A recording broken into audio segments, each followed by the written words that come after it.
हे बघा, हे जे समोर भिंतीला होल दिसतात का नाही, त्या वरच्या होलात एक पोपट आणि मैनारा दोघेजण राहतात. आम्ही जसं इथं राहायला आलो आहे तसं आम्ही त्यांना रोज बघतो आहे. आणि परवा 4 दिवसापूर्वी त्यांना 3 पिल्ली झाल्यात, 2 पिल्ली झाल्यात, 2. एक दिसतंय बघा, झूम करून दाखव गं जरा. हां, एक छोटं पिल्लं तिथं दिसतंय बघा. आणि काय झालं, झूम बॅक कर. त्या पिल्ल्यांच्या वर एक कावळा नजर ठेवून होता कितीतरी दिवस, आणि ते आम्हाला दिसत होतं सारखं. माझं सारखं लक्ष असायचं इथं किचनच्या खिडकीमधनं. आणि ते पिल्ल्याला त्यानं आज त्याच्यावर हमला केला आणि ते पिल्लं, एक त्यातलं पिल्लं खाली पाडलं. खाली किती खाली पाडलं बघा, जरा दाखव उंचावरनं. हां, एवढ्या खाली ते पिल्लं पाडलं आणि त्या पिल्ल्याच्या ह्याला दुखापत झाल्या. आता ते पोपटाचं पिल्लं आम्ही त्या कावळ्यापासून वाचवून इथं वर घेऊन आलेलो आहे आमच्यापाशी. त्याला उडायला अजून येत नाही, त्याचे अजून पंख तयार झालेले नाहीत. त्याची आई आणि बाबा आत्ता मगाशी आलेले इथं. त्यांनी बघितलं, सगळीकडं शोधलं. आम्ही त्याला पिल्लं खूप वेळा दाखवलं, पण त्यांना काय ओळखलं नाही का नसतं. मला पण एवढी पक्ष्यांची माहिती नाही.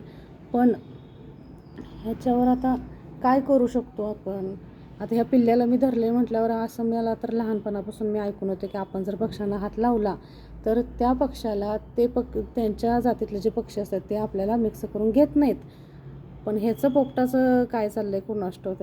त्यांच्या आयुष्याबद्दल मला एवढं काही माहिती नाही.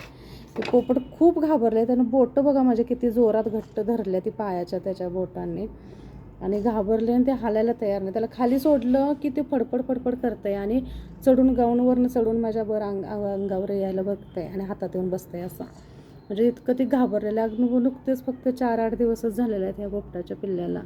दुसरं पोपटाचं पिल्लं तिथं बसलेलं आहे त्याच्या घरट्यातच. त्याची आई येऊन शोधून शोधून गेली.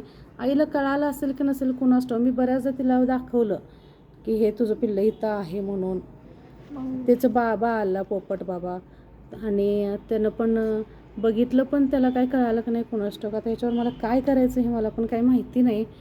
मग जोपर्यंत त्याला घराकडं तिथं नेत नाही तोपर्यंत मी त्याला माझ्याजवळ ठेवून घेणार आहे. मग आता ठेवायचं म्हणलं तर त्याला पिंजऱ्यात हे घालावंच लागणार, कारण जर नाही घातलं तर ते उडून जाईल किंवा दुसरा इकडं तिकडं आमचं लक्ष नसेल त्यावेळेला हे पोपटाचं पिल्लं कुठं तर जाऊन बसल किंवा कावळा येईल आणखीन एकदा त्याच्यावर हल्ला करायला. मग त्याच्या बचावासाठी म्हणून त्याला आम्हाला थोडे दिवस, जोपर्यंत त्याला त्याचे आई बाबा घेऊन जात नाही तोपर्यंत इथंच आम्ही अडकून तो पिंजरा ठेवणार आणि त्याच्यातच ह्याला घालणार. आणि ज्या वेळेला त्याच्या आईबाबांना ह्याची ओळख पटेल त्यावेळेला त्याच्याकडं सोपवणार. मग त्यावेळेला आम्ही पिंजऱ्याचं दार उघडून त्याला घेऊन जायला. पण ह्या पिल्ल्याला उडायला येणं शक्य आहे की नाही मला काही माहिती नाही. ह्याच्याबद्दल काय करायला पाहिजे तुम्ही पण मला जरा सजेस्ट करा. मला एवढी आयडिया नाही आहे. आणि मला ह्या पिल्ल्याला दुसरीकडे कुठेही न्यायचं नाही, कारण त्याला त्याच्या डोळ्यासमोर त्याचे आई बाबा आणि त्याचं काय भावंड आहे ते त्याच्यासमोर पाहिजे. आणि मी दुसऱ्या कोणाला द्यायचं म्हटलं तर ती जे आई वडिलांची मुलांच्या बरोबर ते ताटाटूट आहे ती काय आपल्याला माहितीच आहे. ते असंही असते, कुठलाही प्राणी असू दे, मनुष्य असू दे, पक्षी असू दे. तुम्ही मला कमेंट करून नक्की सांगा की काय करायला पाहिजे या पोपटाच्या पिल्ल्यासोबत. आणि मी जो निर्णय घेतला की त्याला पिंजऱ्यामध्ये माझ्यापाशी घालून ठेवते आणि नंतर जवळ त्याचे आईबाबा त्याला सारखं बघतात. ते खूप आमचे फ्रेंड्स झाल्यासारखं आहेत आधीच त्याचे आईबाबाच. त्यांच्या लक्षात येईल की आम्ही हे पिल्लं पिंजऱ्यात घातलेलं नाही, त्याला बचाव केला आहे म्हणून. आणि आमच्या भावना त्यांच्यापर्यंत पोहोचल्या तर खूपच बरं होईल. देव करून ते पोहोचो आणि ह्या पिल्ल्याला त्याच्या आईबाबांच्या जवळ जाता यावं. तुम्ही पण असं प्रे करा माझ्यासाठी, या छोट्याशा पिल्ल्यासाठी, की त्याला त्याच्या आईबाबाकडे जाता यावं आणि त्या आईबाबांना आपलं पिल्लं परत मिळावं. थँक्यू.